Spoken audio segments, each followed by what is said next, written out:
Good morning. কী অবস্থা সবার? আজকে 19শে সেপ্টেম্বর 2024। আমার বিসিএস প্রস্তুতির 180 দিনের 11তম দিন চলছে। তো আজকে সকালে উঠতে উঠতেই আমার দেরি হয়ে গেল। 11:15টার দিকে পড়তে বসলাম। পড়তে বসার পর ধীরে ধীরে বই খাতা গুছাচ্ছি, কোনটা কোনটা পড়বো, কী করব। তো আজকে ভেবে রেখেছি আজকে আমি পড়ব শব্দ।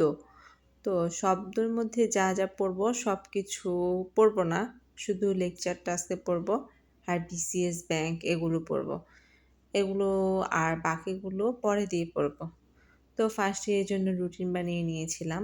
তো শব্দ পড়ার আগে দেখলাম যে এটা কেমন গুরুত্বপূর্ণ টপিক। দেখলাম শব্দ অনেক বেশি গুরুত্বপূর্ণ একটা টপিক।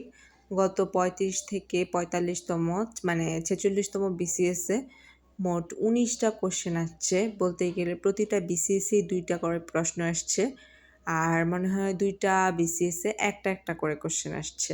আর 40তম বিসিএসে কোশ্চেন আসছে 4টি। আর মানে এটা অতীব গুরুত্বপূর্ণ। আর শব্দ থেকে কোশ্চেন আসার প্যাটার্নটা হচ্ছে এমন, নিচের কোনটি কোন শব্দ, যেমন নিচের কোনটি পর্তুগিজ শব্দ, নিচের কোনটি ইংরেজি শব্দ, নিচের কোনটি ফার্সি শব্দ, এমন টাইপ আর কি। তো রুটিনে আজকে আমি যা যা পড়া দরকার ছিল তা সব পড়বো না।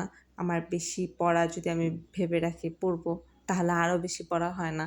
তাই আজকে ধরেই রেখেছি যে আজকে মাত্র শুধু লেকচারটা পড়ে শেষ করব আর শুধু কোশ্চেন ব্যাংকটা পড়ব। কারণ আজকে আর পড়তে ভালো লাগছিল না, তাই আজকে ভোকাবুলারিও নিইনি, শুধু এগুলো পড়ব। তো যাই হোক, পড়া শুরু করলাম। আর এখানে আমি যেগুলো দিয়েছি যে হচ্ছে মানে 11টা 11:30 থেকে শুরু করছি, তার শুরু করার পরে কখন পড়া শেষ হলো তা আর এখানে উল্লেখ করিনি। কারণ হচ্ছে পড়ার মাঝখানে বারবার আজকে আমার ওঠা হয়েছিল, সেজন্য আর দেওয়া হয়নি। আবার মাঝখানে উঠে এটা সেটা করলাম, তারপর আবার আসলাম, আবার এসে আরেকটু পড়লাম। যাই হোক, এভাবে করে করে কোশ্চেন ব্যাংকটার আগে মেনলি আলহামদুলিল্লাহ ক্লাস লেকচারটা পড়া শেষ হয়েছে। এরপর কোশ্চেন ব্যাংকটাও মোটামুটি পড়া শেষ হয়েছে। আর আজকে এভাবেই আমি আমার দিনটা শেষ করলাম।